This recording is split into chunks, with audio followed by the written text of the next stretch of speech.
травма. Райан Мендес, Жамиро Монтейро, Кевин Пина, Жоао Пауло Фернандеш тръгва напред. Няма футболист, който да вкара повече от един гол. Тези квалификации за Кабо Верде играха страхотно у дома, но като гост разочароваха в своите матчове и не успяха да спечелят нито веднъж далеч от дома. Чудесна работа, първи шанс за Кабо Верде, спасяване, добавка! 1-0 за сините акули! Виждаме 10-та минута, Джамиро Монтейро открива резултата. И ето, че отново изненадващо или не за Андрея. Фаворизирания отбор е този, който страда. Истински шок. Виждаме колко закъсняло бе това. Екваториална Гвинея победа на Нигерия. Мозамбик успя да обърне екипът. Кабо Верде побежда на Гана. Екваториална Гвинея победа на Нигерия. Фаворизирания отбор е този, който страда. Салисо се върна и за десетката, която зърнахме, изобщо не успя да за Андрея Ю. Далечна резултата. И ето, че отново 10-та минута Джами. Рекордьора по трофей Египет кубеше, за да стигне до изравняване с късна дуспа. Гана изостава сега. 20-та минута претенциите са за нарушение срещу Джозеф Пенцил. Крилото на Генк обаче няма да получи. Иска на 4-мата футболисти, разписвали се в 6 различни издания. Успоредно с Самуел Ето, замбиеца Калуша Валия. Отбора на Испания, който последствие... на отбора на Нидерландия, който последствие загуби от Испания. Марокко от полуфинала е съизмеримо с това, което Гана стори тогава.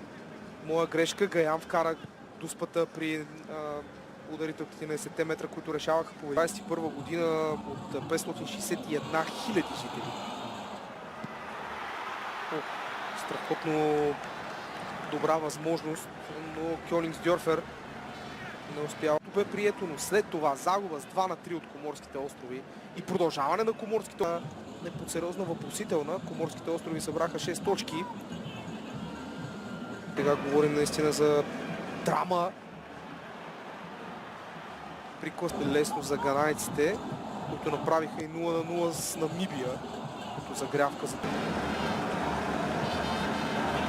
в наказателното поле. От начало на такъв турнир.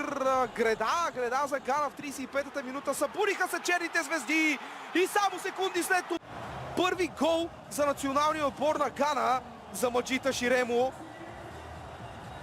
Супер изпълнение! Ето така се раждат черните звезди.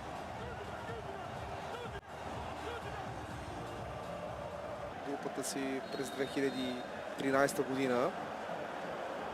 Но сега този гол, но не е на линията на топката.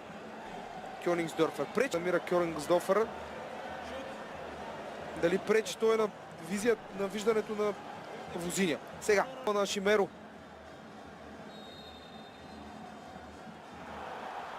Не! Но това е той човек, който пое Гана, за да довърши квалификации на Мартин Йол. Дълги всичките бяха начело на Тотнъм с асистент Крис Хютън. Днес обаче и той не може да помогне на Гана да спира тези пробиви. Джовани